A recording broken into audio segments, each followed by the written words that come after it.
एक साल में जमा करनी जरूरी है। 1000 रुपए तो कम से कम इसमें लिमिट रख दी कि एक साल में 1000 तो मिनिमम और 1.5 लाख मैक्सिमम, चाहे किसी की कितनी ही मोटी आमदनी हो, 1.5 लाख से ऊपर भी नहीं करेगा।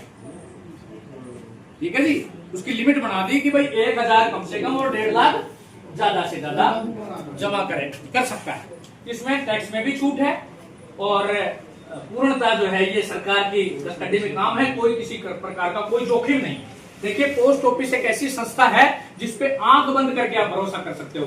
मैं आप लोगों को बता दूं कि मिलिट्री के अंदर जब आदमी रिटायर होकर चलता है तो उनके ऑफिसर क्लास लेते हैं वहां और उनको बोल देते हैं कि भाई आप जा रहे हो, आपने ये पैसा बड़ी कष्ट कमाई से कमाया, आपके तलवों की खाल घस गई, आपके गोटों की खाल घस गई, आपने पहाड़ों में चने चाल करके जो है टाइम बिताया और कैसे कैसे हालातों में पैसा कमाया। इस पैसे को कोई ऐसे ही न ले उड़े, तो कोई रिश्तेदार आ मांगे, कोई और बात हो जाए, तो आपने 2 घर देखने हैं, तीसरा घर नहीं देखना।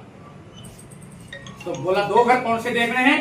पहला घर देखना पोस्ट ऑफिस और दूसरा घर देखना स्टेट बैंक और तीसरा घर मत देखो, नहीं तो पैसा कोई और ही कर दे। ये मिलिट्री वाले कहते हैं जब उनकी वहां से रिटायरमेंट होती है।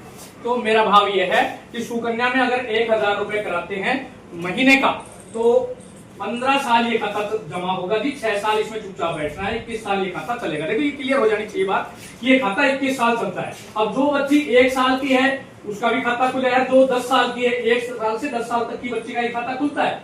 समझना बात इसको कि खाता 21 साल ही चलेगा।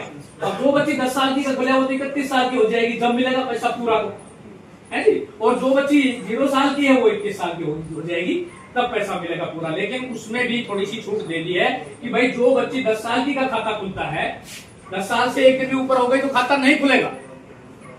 जो 10 साल वाली का खुलता है उसको मान लो शादी करनी पड़ गई भाई 18, 20 में, हमारे देहात में 25 में कर देते हैं शादी, तो ऐसी स्थिति में उसमें से आधा पैसा निकल जाएगा उसका शादी के टाइम और आधा पैसा निकल जाएगा 31 साल की होगी जब।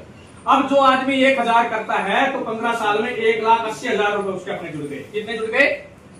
1,80,000 और 5,09,000 रुपए बढ़ के निकलेंगे, लगभग 1 का 3। 1 आपने जमा किया, 2 सरकार ने मिला दिया, 3 आपके होके मिल जाएंगे। तो अब जिस आदमी ने 1.5 लाख किया, 1.5 लाख जिसने साल का ही किया, उसके 15 साल में 22.5 लाख कितने जुड़ गए? 22.5 तो अपने जुड़ गए और वो 70 लाख रुपए बन के निकले। 70 लाख। अब देखिए, ये 70 लाख रुपए की रकम ऐसी तैयार हो गई,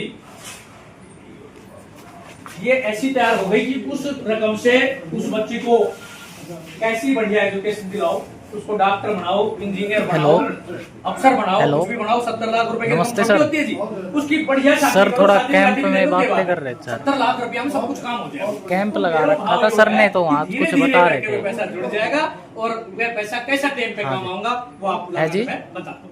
तो यह है सुकन्या को खाते। जी जी सर। उसके बाद आप ग्रामीण हो, मैं भी ग्रामीण हूँ और कई बार देखा होगा ऐसे हादसे हो जाते हैं। अभी मैं आया हूँ बाइक पे और अब मैं घर जाऊंगा, किसी कोई बात गारंटी है?